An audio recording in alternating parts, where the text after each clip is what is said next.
Oi, coisa linda! Seja muito bem-vinda a mais um episódio do podcast Maternidade Real. Sou Luana Machado, sou psicóloga clínica, mãe de bem. A figurinha aqui hoje tem 1 ano e 11 meses. Moramos aqui em Salvador, Bahia, Brasil, mas eu me sinto muito honrada de saber que mulheres do mundo inteiro escutam a minha experiência com a maternidade real. E hoje eu queria falar de um tema super desafiador. As birras chegaram por aqui. Pois é, esse ser humaninho que nem 2 anos tem ainda, já está fazendo birra. Mas antes de falar desse tema de hoje, eu queria te convidar a você já me seguir nas minhas redes sociais.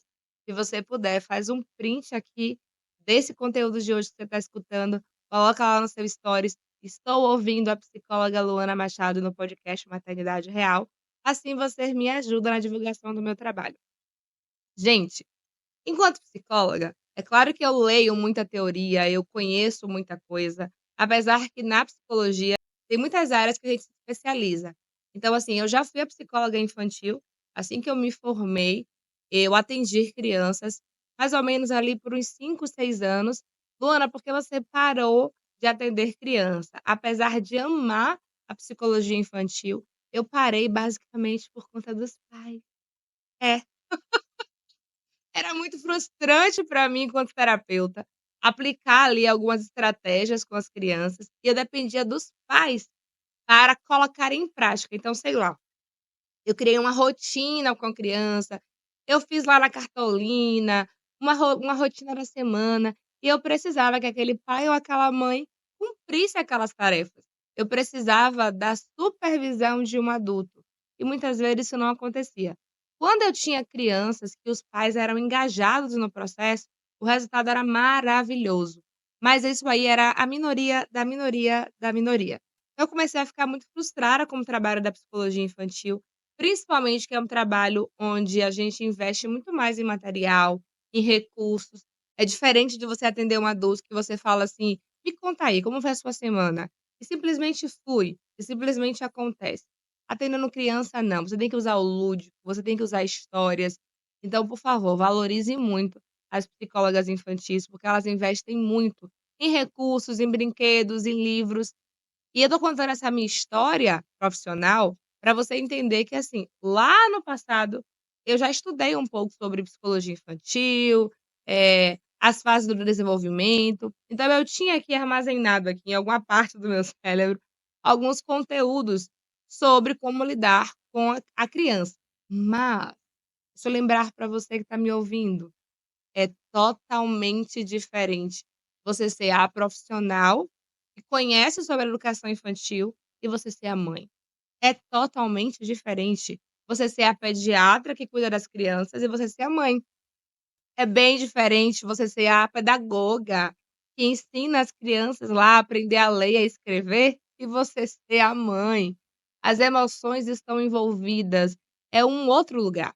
Então, assim, eu não sei qual é a sua área de atuação, mas já quero te lembrar de você respirar fundo e entender que neste momento você está sendo a mãe, não a profissional. E eu me digo isso sempre porque existia uma cobrança interna minha de ser perfeita, né, porque eu entendo muita coisa na teoria, eu tinha que acertar na educação e etcétera, mas eu respiro fundo e lembro que eu sou a mãe. E a mãe carrega um monte de emoções, carrega a sua própria experiência enquanto filha, enquanto mãe, então não é tão fácil. Estoura essa introdução para falar das birras que chegaram por aqui. Gente, elas são reais. Já passei algumas experiências com Benjamin que eu falo: "Meu Deus, eu não acredito que eu tô passando por isso". É, dá vergonha das pessoas olharem pra você. Um belo dia eu estava com ele no shopping, eu estava só querendo comer uma torta. E aí o que é que eu falei? Vou comprar um suco de laranja que ele gosta. Ele vai ficar sentadinho tomando suco e eu vou comer minha torta. Lei do engano. Eu não sei o que ele viu no shopping que ele queria, nem consigo me lembrar o que foi. Ele começou a chorar, e ele derrubou o suco, e ele se jogou no chão. Gente, pensa, um negócio piquititico de gente.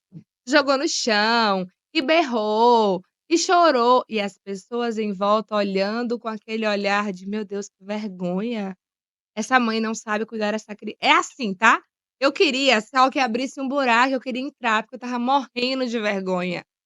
E aí, o recurso mágico que eu uso com o Benjamin, que é o tetê, eu dou o peito pra consolar, não funcionou. Eu levantei a blusa e falei: "Venha filho, venha mamar, eu só quero comer a torta". Ele não queria o peito. E quando ele está com raiva, que ele está fazendo birra, eu ofereço o tetê, o que é que ele faz? Ele morde o bico do meu peito.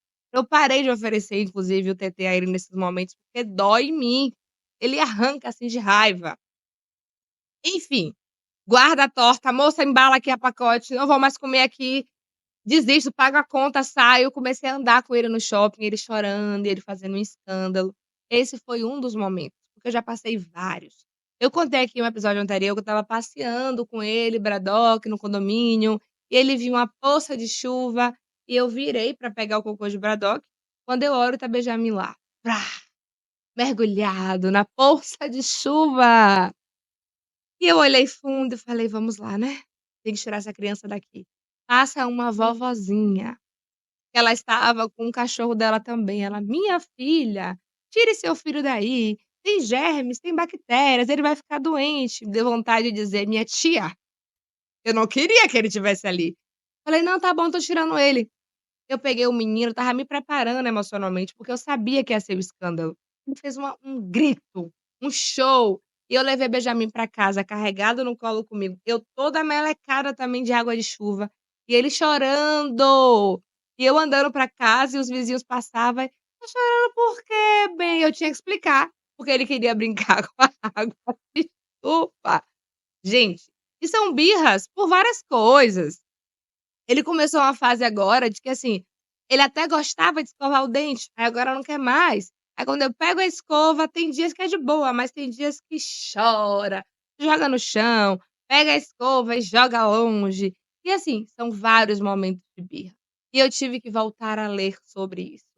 E o que é que eu digo pra mim mesmo? O cérebro dele ainda está em formação, ele ainda não sabe lidar com frustração. E sabe o que é que me consola? É que nós adultos ainda não sabemos lidar com frustração. Imagina uma criança. E o que eu percebo? Quanto mais eu estiver tranquila, quanto mais eu estiver bem, eu consigo lidar com a birra dele de boa. Mas nem sempre eu tô bem. Quando a TPM ataca aqui, imagina, eu de TPM, tendo que lidar com o escândalo de Benjamin. Eu tô sendo honesta com vocês, gente. Tem dias que eu tô na TPM que o choro do meu filho parece que dói dentro da minha cabeça. Sabe aquele choro que não para, que é inconsolável? E eu fico assim: "Por favor, filho, só pare de chorar". Luana, eu acredito que você escutou esse episódio de hoje querendo escutar 3 passos para lidar com a birra. Como lidar com a birra do meu filho? Luana, como fazer meu filho não me meter vergonha em público? Oh, querida, não existe uma bula, uma receita perfeita. Não existe. Eu sei que existem algumas formas que podem nos ajudar. Eu respiro fundo. Eu sempre uso a respiração como forma de me acalmar. E isso não é só com o Benjamin, é comigo também. Quando eu tô ansiosa, quando eu estou em alguma situação estressante, a respiração me ajuda muito. Isso é comprovado cientificamente, tá? A respiração envia mais oxigênio para o nosso cérebro. Isso faz com que a gente consiga se acalmar um pouco mais. Só que assim, no meio do furacão, nem sempre a gente consegue usar as estratégias mais saudáveis. Às vezes eu uso a oração também, tá. Como eu sou cristã e eu cuido muito da minha vida espiritual, tem dias que Benjamin tá lá naquela guerra, eu falo: "Jesus, me ajude aqui, Jesus. Me ajude a lidar comigo e a lidar com essa criança agora, porque eu não sei o que fazer". Teve uma birra dele, ele deu aquela super birra, ele se jogou no chão, ele me mordeu, um negocinho piquititi com os dentinhos pequeno, me mordeu. Porque ele não que eu não dei pra ele algo que ele queria assistir desenho, e eu até converso com a babá de bem, eu tento fazer o controle do uso de telas, pra que ele não fique tão ali dependente, né. Então ele tá de um tamanho agora que ele já pega o controle e já liga, tipo assim, se achando, né, o adulto da casa. E eu falei: "Não, não filho, é hora do café da manhã, e a gente não come assistindo TV, lembra?". E aí eu peguei o controle da mão dele e falei: "A mamãe vai desligar, e a gente vai tomar o café". Creia, jogou no chão, começou a chorar, me mordeu quando eu fui pegar ele, e aí nesse dia eu fui para o chuveiro. Ele ama água, E eu fui para o chuveiro, fiquei lá dentro conversando com ele e acalmando ele. Não tem uma receita de como acalmar seu filho na birra. Tem algumas estratégias, você vai ler muita coisa aí, na psicologia, na pedagogia, que vai te ajudar. Mas uma coisa que eu percebo muito é: se regule, você enquanto adulta. Porque toda vez que eu vejo o Benjamin dando birra e chorando, eu percebo do quanto eu preciso aprender também a lidar com as minhas emoções, porque eu sou adulta ali. Ele é só uma criança.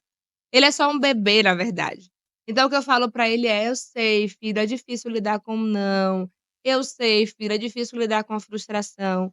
Só que nem sempre eu faço isso. Tem dias que eu só quero comer em paz. Então o que é que eu faço? "Tá bom, liga a televisão". "Ai, meu Deus, sou uma péssima mãe". Gente, é o que eu consigo naquele momento, porque eu com fome não vou conseguir nem acalmar a mim mesma, imagina ele. Então em alguns momentos eu acabo cedendo ao que ele quer, só para eu ter um segundo de paz. Isso é o ideal? Não sei, é o que eu consigo naquele momento. Dentro da minha realidade, é o que é possível. Benjamin ama comer leite em pó. Sabe leite? Eu compro lá o Ninho Fases pra ele, então ele ama comer leite em pó. Só que também eu dou limite, porque senão não é saudável, né. Eu dou outras coisas pra ele comer, frutinha, tal, mas tem dias que ele aponta para o leite e fica: "Hã, hã". Ele ainda não sabe falar leite, né, aí ele fica só apontando para o leite, eu falo: "É leite que você quer?" Ele: "É". Aí eu: "Vamos comer outra coisa?". Quando eu estou descansada, quando eu estou bem emocionalmente, quando eu estou com espaço interno emocional para lidar com o confronto, eu consigo driblar, distrair, fazer ele pensar em outras opções. Mas quando eu estou cansada, com fome, tomo leite. Coloco o leite lá e dou. E eu estou trazendo esse relato real, porque eu sei que você também faz isso. Porque eu escuto inúmeras outras histórias de mães que fazem isso. A questão é a culpa que vem associada. "Ah, eu sou uma péssima mãe. Ah, eu estou educando mal meu filho". Gente, se você tivesse uma rede de apoio aí, é o que eu falo pra mim, se eu tivesse aqui alguém pra pegar ele e ajudar ali naquele momento a distrair e me deixar comer, ótimo, continue usando a distração. Mas se eu não tiver outra opção, eu vou fazer o quê? Não consigo, simplesmente não consigo cuidar do meu filho com fome. Não consigo, eu sou uma péssima pessoa com fome, eu fico de mau humor, começo a me tremer, a ficar meio zonza, parece que eu vou ter uma queda de pressão. Então, assim, comer pra mim é prioridade. Então, se comer pra mim é prioridade e pra isso eu tenho que dar o leite em pó pra ele, ok, é uma questão de 10 minutos, depois eu já faço outra coisa. Então, assim, como lidar com as birras?